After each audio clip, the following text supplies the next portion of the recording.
Forgive my sweaty appearance. I just got done with the walk.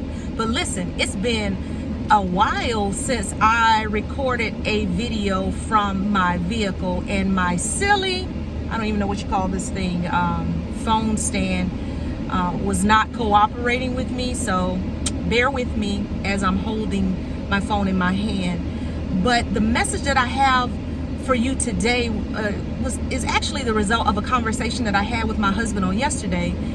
And you know, I questioned whether or not I should share it just because it is such a personal message, personal to me.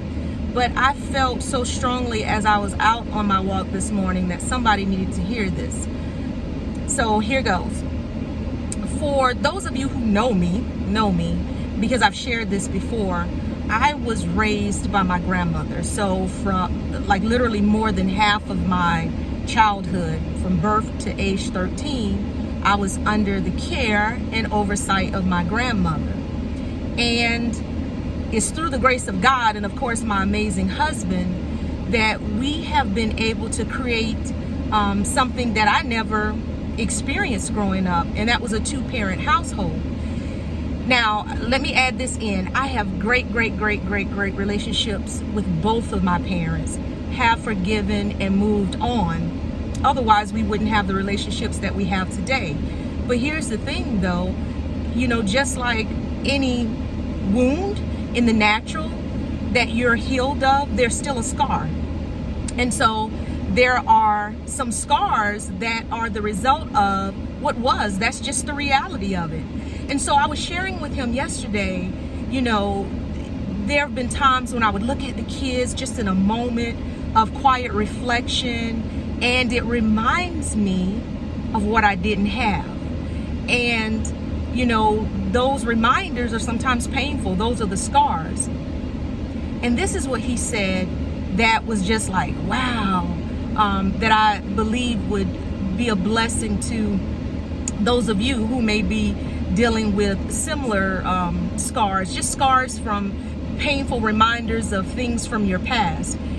Because I told him that in those moments when those thoughts pop up, I have to intentionally redirect my mind. And he says, yeah, you just have to focus on being present. And I was like, that's it right there, being present.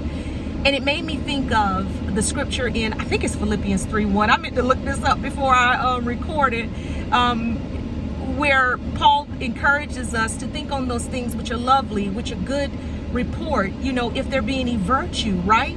Because the mind, if left to its own, wanders. That saying that I always used to hear as a child, an idle mind is the devil's playground. And so literally the mind just wanders, and it's so easy. It's just like, you know, if you're a person who exercises, or if you have some type of discipline or a habit that you are accustomed to putting into practice daily, and for whatever reason you stop doing that, over time it's so easy for your body just to kind of relax back into that state of being untrained, undisciplined. And so too is the same with the mind, right?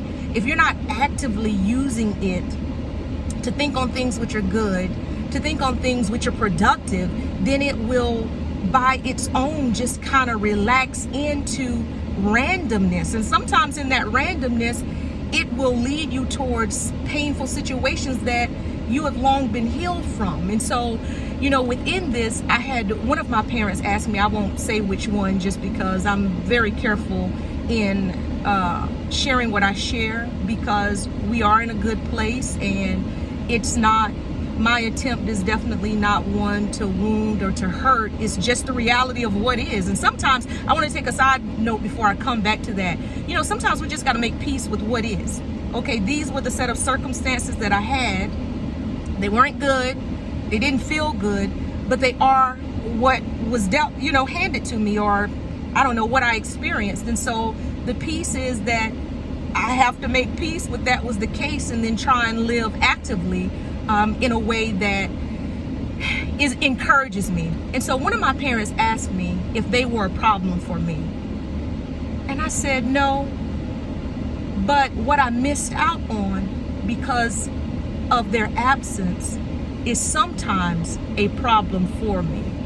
And so my encouragement in all of this is, to be sure that you are attempting to be present, right? Because there are those things that were, and no doubt they have an impact on our lives. But here we are now in a new state with an opportunity to experience life in a much more meaningful way and in a peaceful way. So listen, I share these messages in terms of what works for me and what has helped me. But everybody has their own path forward. And maybe something along my journey will inspire and encourage you. And if not mine, make sure that you are open to receiving from those who are willing to impart of their knowledge and experience to help in your growth and healing. So with that, my friends, be blessed and enjoy the rest of your day.